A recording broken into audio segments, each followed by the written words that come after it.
Back, this is Good Morning Namibia. Now, the official 2025 Namibia Senior Secondary Certificate Ordinary and Advanced Certificate level results were released yesterday.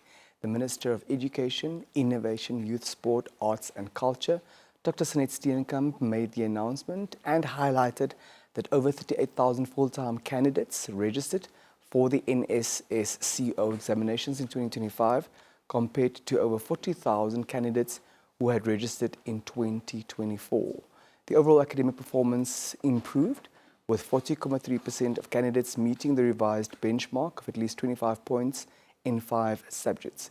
To tell us more about her academic performance, I'm now joined by one of the top 20 performers of the Namibia Senior Secondary Certificate Ordinary Level, none other than Hileni Kapolo from Onawa Senior Secondary School. Hileni, first things first, massive congratulations and well done. Well, thank you, sir. It's really an honor and I'm grateful. Did you see this coming? Did you expect it? To be honest, somehow, at some point I had my doubts, obviously, but seeing, just having flashbacks of the hard work and the effort that I put in, I'm really happy with the result. You're almost preempting my next question. I was going to ask you what your secret was. I was going to ask you, what do you attribute this great performance to? I would attribute this great performance to consistency, discipline, and honestly, my support system, which is my parents, my family, my teachers, obviously, my friends for keeping me sane, and also my community, you know. I wasn't necessarily, I was born in a village, bred and raised there, honestly. And coming from somewhere that was a bit hard gave me motivation to continue. Seeing my dad go to work every day and, toil to put me and my siblings through school really, stemmed a determination to try and make everything better, not just for me and my family, but for everyone around me. That is so beautiful. Thank you very much for sharing that.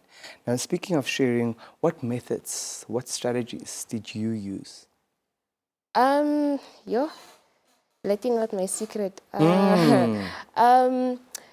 To be honest, I started with evaluation because that's a really important thing. At the beginning of the year, I looked at my the grade 10 end of year report, and I sat myself down and I was like, okay, this is where I went wrong.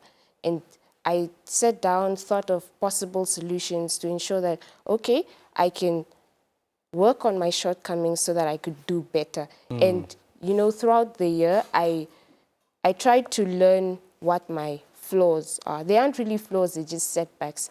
And it depends on how you decide to look at them. So I realized that I'm quite slow at studying. So I decided to break my content down into little bits. So, studying every day really helps because by the time the exam season arrives, you're already familiar with the content and it's easier to grasp it and it gives you more time for revision. Another thing that I did was, when you're learning, you can't necessarily call it learning without assessment. So I used a lot of past exam papers and examiners' reports and things in that direction, just so that I could know what would be expected of me. And to be honest, going through the examiners' reports, it was really helpful because, these examiners' reports have little comments that were made by the markers and you're able to see what a typical marker expects of you. And you give them what they want. Yes, you give them what they want. You're such a wise young lady, and thank you very much for sharing those insights. Okay, thank Even you, sir. grown-up elderly folk like ourselves can also learn so much from you. Unfortunately, there are also some who were not successful this time around, and it may be a heartbreaking day for them. We're not taking away from your shine, but what message do you have for them? I know that most people, especially those that didn't make it, if they hear me saying this, they'll be like, what does she know? But it's not the end of the world. It really isn't. Because, as we grow up, or as I've grown up, I've learned that if failure isn't always failure. It's sometimes just a setback. Like it's a way of telling you that you're not ready or you were doing something wrong. If you look at it in a positive light, so to say, you could use this setback to better yourself. Okay, fine, I didn't make it this time. Sure. You could sit yourself down. You should sit yourself down. Have a meeting with yourself. Yeah, have a meeting with yourself. And you're like, okay, this is me and this is where I stand. Okay, what are my options, you know? You sit down and you evaluate and you're like, okay, sure, I want to do this. And for me to be able to do this, I have to do this and this right because this is where I went wrong. Thank you.